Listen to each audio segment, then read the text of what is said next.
Hi, I'm Davey. This is Library 1, Series 1, Episode 1 of Is It Me? Is It Me is the shortened version of Is it me? Am I the only one in the world that thinks these people are bloody mentally unstable? Or, is it me? Or am I the only one that thinks this is outrageous? So there we are, Is It Me? More after the intro. Maybe it's because I'm a Londoner that I love Norfolk so. It's November 2024 and it's bloody freezing. So why the video then? Well, there's two main reasons why. Number one, people ask me to make it. They seem to think that what I have to say has value to a wider audience. So that's reason number one. Number two, it's because of a hiatus, a gap in my life. Now I get up at stupid o'clock in the morning and I go to bed at stupid o'clock in the evening. Whilst I have lots of things to occupy my time, they normally all involve daylight. And the trouble is because I get up early in the morning, before the crack of sparrows, there is this gap of darkness which I need to fill. And quite honestly, making a YouTube video seemed to fill that gap exactly. Now this is my front garden. What do you think of my front garden? I walk here every morning unless the weather is really bad. What do you think of that, eh? Mind you, this is winter time. You're going to see all 4 seasons of this when the place is packed with tourists.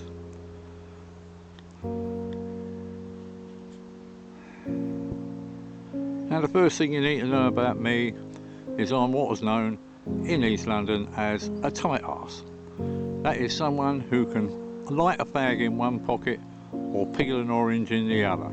A tight arse. So you're going to hear that from now on. Now I have no fancy equipment to do this. I am actually a litter picker. Now I don't do litter picking for any altruistic point of view. I do it because it's things that I find. People lose things. People throw things away. You'd be absolutely amazed, and I'm going to show you some of the things that people have either lost, poor souls, or thrown away. Number one is this camera. Now, this isn't really my front garden, of course, but it is actually all this is just over the road from my front garden. At this time of year, when nobody about, I call it my front garden. Lovely, isn't it? Absolutely lovely.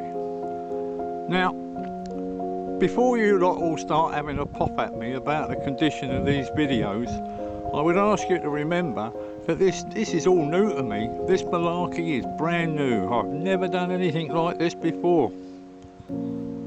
So, I know that it's jerky, and I know that the walking movement causes the camera to go up and down. But when I decided to do this, the first place I went to was Amazon. And the kit and caboodle that you need to stop the bounce and all the motion and stabilisation, it costs thousands.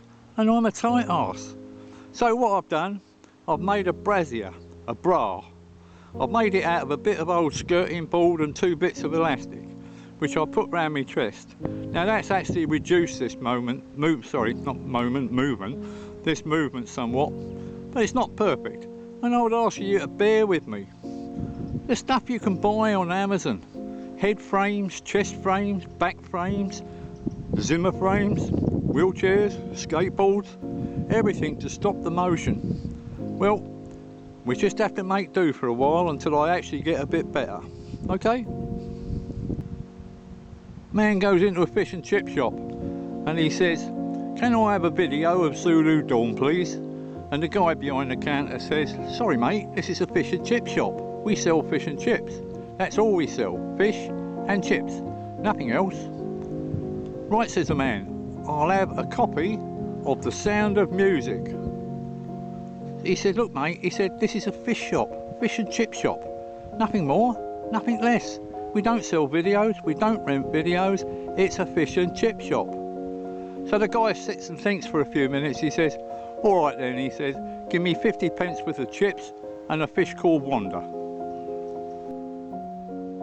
This is Hobton and Wroxham, capital of the Norfolk Broads, in the east of England, United Kingdom. 250 miles of navigable waterways. Do you know that people spend £4,000 for a week's boat hire, self-catering? Is it me? Now, I had to take some footage of this morning because look at the light. This is the time of the year when we get the best light. What I wanted to do is have a look at the pigeons. I hope you can see them on top of the railway bridge. We're going to come back to the trains and the railway in a lot later videos, but in the meantime, enjoy the scenery. Now, in East Anglia, we've got a local newspaper, and it's called the Eastern Daily Press. There are others, but the Eastern Daily Press has been around since God went to primary school. And I can remember it even when I was a kid, reading some of the big articles that they used to produce, like Man Steals Bike, that type of thing.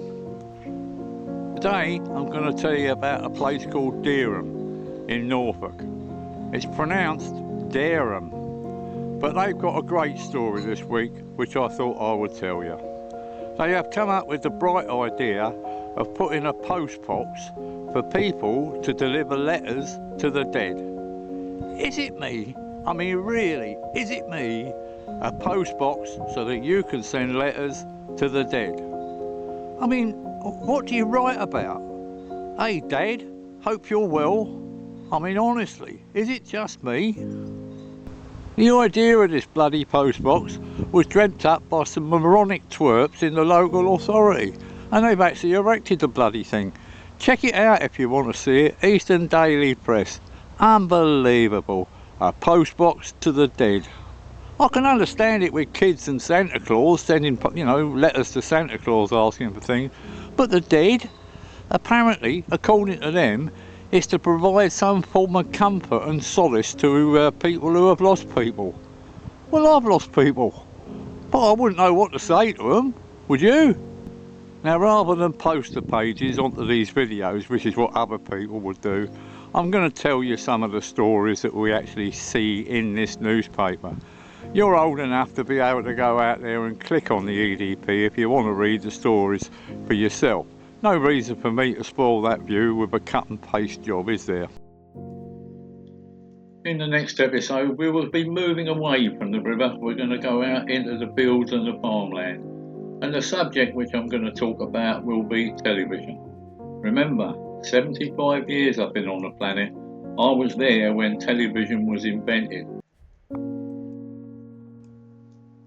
This then, boys and girls, is the finish of the introduction as to the type and style of videos that I'm going to be producing. I'm going to tell you all about what it's like to be a 75-year-old that has spent 50 years living in Norfolk. I'm going to talk to you about the language and the dialects, and most important of all, I am not going to be pointing a camera at myself sitting in my lounge or my van or my motorhome or any other bloody thing just prattling on. I'm going to try and show you the absolute picturesque nature of Norfolk as it is, but at the same time we're going to look at the stupidity of people and the things that they get up to. Above all, we're going to look for humour. We're going to try and find some of the fun, because I don't know about you, but mostly YouTube, it's all a little bit too serious for me. Everybody's got to moan about something. Well, that's fine, but I don't seem to add to it. Don't see the reason to add to it anymore. Now, I also know that not everybody is going to enjoy my voice, but at least with my videos, all you got to do is mute it, and then you can carry on looking at the scenery. Well, that's it then. I'll wind it up now. I do hope you've had a bit of a giggle, and hopefully I'll see you on the next one. So, I get an awful lot of things just walking up and down. See ya.